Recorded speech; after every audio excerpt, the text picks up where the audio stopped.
हम अपने भावों को व्यक्त करते समय बीच में रुकते हैं, इसे ही विराम कहते हैं। विराम के लिए निश्चित संकेतों को विराम चिन्ह कहा जाता है।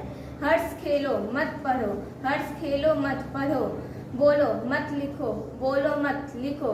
उपर्युक्त दिए गए वाक्य एक ही है, केवल कुछ चिन्हों के प्रयोग से उनका अर्थ बदल जाता है, इसे विराम चिन्ह कहते हैं। विराम चिन्ह के प्रकार। अल्प विराम, इस चिन्ह का प्रयोग वाक्य के बीच में थोड़े समय रुकने वाले समान शब्दों, वाक्यों, उपवाक्यों को अलग करने के लिए किया जाता है। जैसे परिश्रम करो, फल अवश्य मिलेगा। अर्धविराम, जहाँ अर्धविराम की अपेक्षा अधिक रुकना पड़े वहाँ इस चिन्ह का प्रयोग किया जाता है। जैसे कठिन परिश्रम करो तभी सफलता पाओगे। पूर्ण विराम, पूर्ण विराम किसी कथन के पूर्ण होने पर वाक्य के अंत में इस चिन्ह का प्रयोग किया जाता है। जैसे वह किसान परिश्रमी है। प्रश्नवाचक चिन्ह, जब वाक्य में कब, कहाँ, कैसे, क्या आदि का प्रयोग करते हुए प्रश्न पूछे जाते हैं तब वाक्य में इस चिन्ह का प्रयोग करते हैं। जैसे बाहर कौन खड़ा है, आज आपने खाना क्यों नहीं खाया। विस्मयादि बोधक चिन्ह, इस चिन्ह का प्रयोग आदि घृणा मनोभावों को प्रकट करने के लिए करते हैं। जैसे बच्चों ध्यान से सुनो।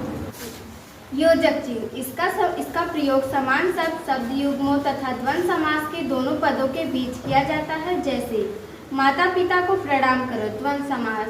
कर सदानवीर मिलना कठिन है, समानता का भाव। वह धीरे धीरे चल रहा है, सब। हंस पद या त्रुटि पूरक चिन्ह, लिखते समय यदि कोई शब्द छूट जाता है तो वहाँ इस चिन्ह को लगाकर छूटे हुए शब्द को ऊपर लिख दिया जाता है। जैसे गणतंत्र दिवस जनवरी के मनाया जाता है, गणतंत्र दिवस जनवरी के महीने में मनाया जाता है। लाघव या संपेक्षित चिन्ह, इस चिन्ह का प्रयोग शब्द के संपेक्षित रूप बनाने के लिए किया जाता है। जैसे मेरा जन्म उत्तर प्रदेश में हुआ।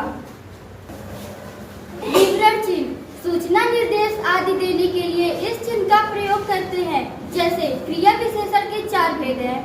कोष्ठक, कोष्ठक में ऐसी जानकारी दी जाती है जो मुख्य वाक्य के अंत होते हुए भी पृथक की जा सकते हैं। कठिन शब्दों का अर्थ स्पष्ट करने के लिए तथा कम सूचित अंकों के लिए इस चिन्ह को प्रयोग करते हैं।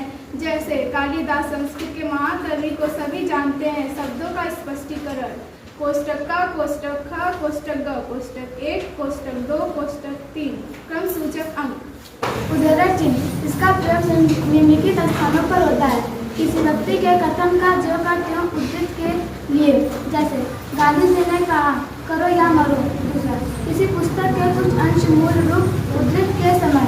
जैसे गीता का संदेश है, करो कर्म करो पर इच्छा मत करो।